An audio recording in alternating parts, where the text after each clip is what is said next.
রাজ্যে শীতের power play শুরু হয়ে গিয়েছে। আজ মঙ্গলবার 6 জানুয়ারি 2026 কলকাতায় পারদ নেমে দাঁড়িয়েছে 10.2 ডিগ্রি সেলসিয়াসে, যা গত 13 থেকে 15 বছরের মধ্যে জানুয়ারি মাসের শীতলতম দিন হিসেবে রেকর্ড গড়েছে। আলিপুর আবহাওয়া দপ্তরের পূর্বাভাস অনুযায়ী চলতি সপ্তাহে কাঁপুনি আরও বাড়বে।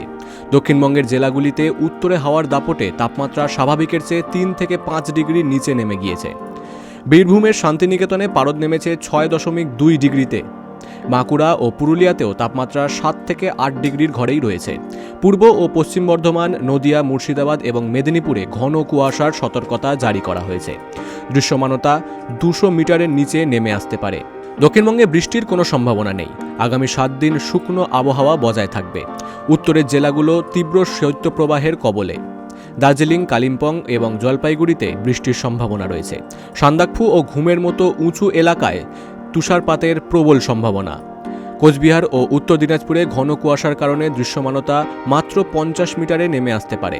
হাওয়া অফিস জানিয়েছে আগামী 12 জানুয়ারি পর্যন্ত এই শীতের জমাটি স্পেল চলবে।